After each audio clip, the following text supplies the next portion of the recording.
Don Airy here again.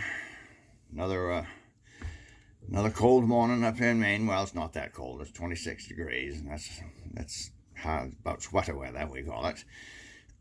But it's about 5:30 in the morning, and I'm getting ready to have my first cup of coffee in my good old Maine mug that my brother-in-law gave me for Christmas. Thank you, John. And I'm doing my daily routine of starting to read the news. You might not think that we people up here in Maine are educated. You know, we don't read anything except maybe the occasional stop sign.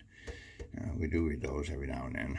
We don't read red lights. We run right through them, you know, because they don't say anything, actually. They just flash red. And a lot of people up here in Portland, they don't really know what they mean, so they just run right through them, you know. But we do occasionally. I've seen them stop at stop signs.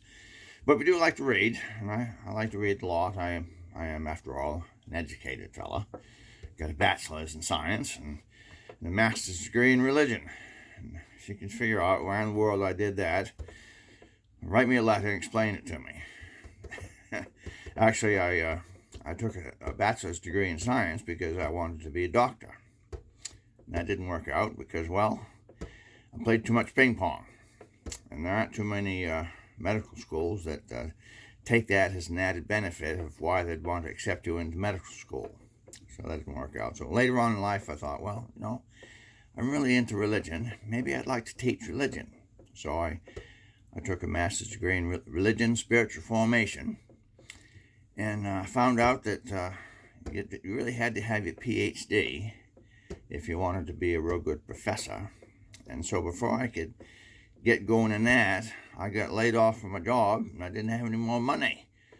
So that didn't work out either. But you know what? I had an awful lot of fun doing everything in between. And that's the spirit of it, you know. There's an old hymn of the church that says, stepping in the light. You know, and that's what I was doing, trying to walk in the steps of the Savior, stepping in the light. And I'll tell you, brother, if you're not stepping in the light, you're going to be stepping in things that, well, you're going to have to be scraping it off your shoes.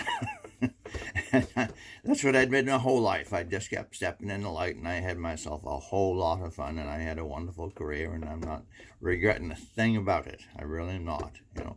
But I do like to read the news, and I happened across a website recently that is at the top of the list of my folder on my, of bookmarks that I have called news, and I put it right at the top of my list. I start right there every single morning because it just tells the truth.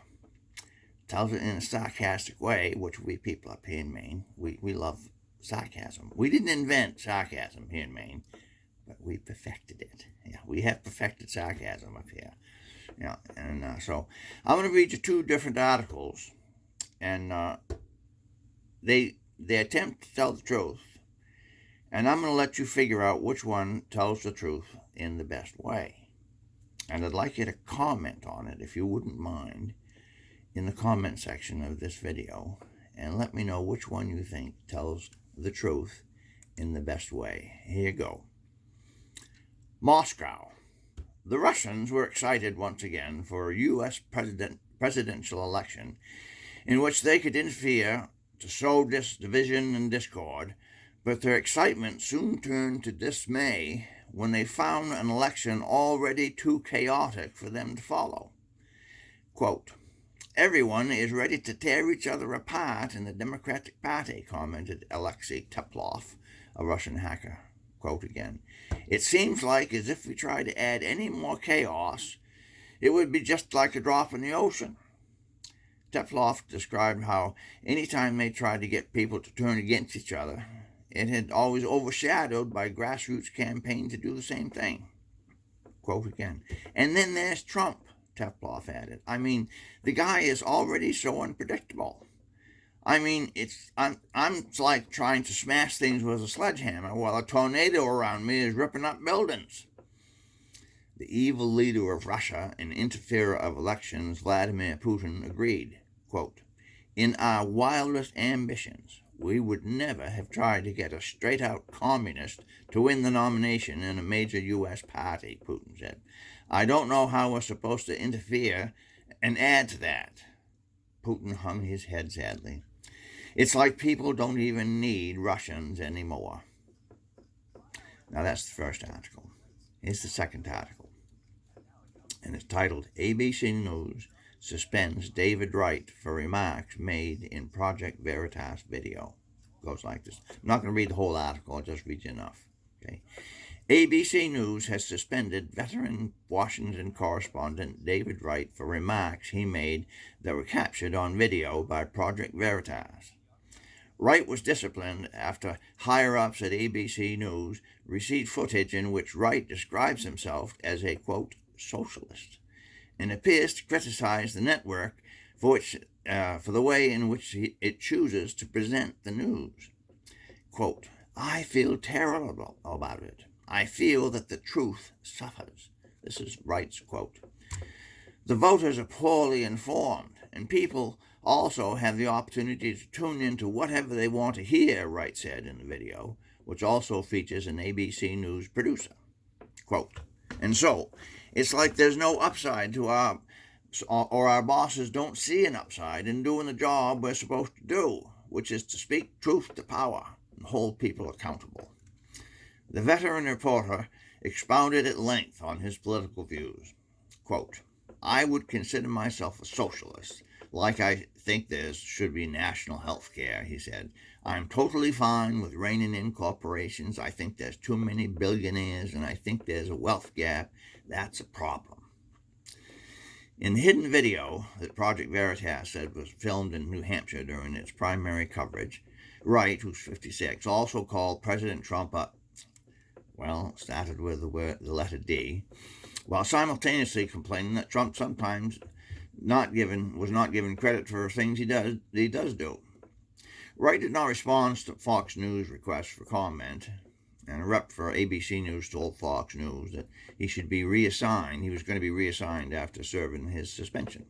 Quote, any action, now this is ABC News quote, and this is the part that I want you to see if you can tell us the truth. Any action that damages our reputation for fairness and impartiality, or gives the appearance or compromises it harms ABC News and the individuals involved, it says. The rep said David Wright has been suspended, and to avoid any possible appearance of bias, he will be reassigned away from political coverage while he returns. An ABC insider told News that Wright had been hoodwinked into making his statements on camera. Quote, Wright and the producer didn't know who they were talking to. They didn't know that they were being recorded, the insider said. The person introduced himself as a documentary film writer and didn't say that he was recording. Wright recorded comments came during a heated presidential race in which Social Democrat Bernie Sanders had emerged as the early frontrunner to take on Republican Donald Trump. Sanders expressed admiration for some of the accomplishments of Cuban leader Fidel Castro in an interview on 60 Minutes on Sunday, and was booed during a Democratic presidential debate on Tuesday night, and when he repeated his praise of Cuba's educational system under Castro. So I think there was some spin going on in one of these articles.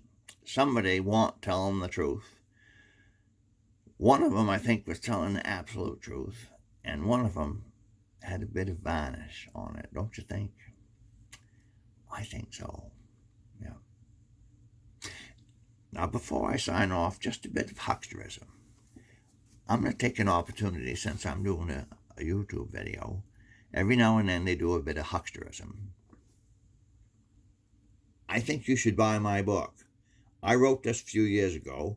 It's wicked good, it's fiction, and it's a lot of fun. It's available on Amazon.com, both in a paperback like this, and you can buy it really cheaply on what do they call that electronic reading stuff, Kindle. You can read it that way too for real cheap, and if you have Amazon Unlimited, you can read it for free. So why don't you go ahead and do that and have yourself a good read. It's a lot of fun, it's a good read. Thank you, bye-bye.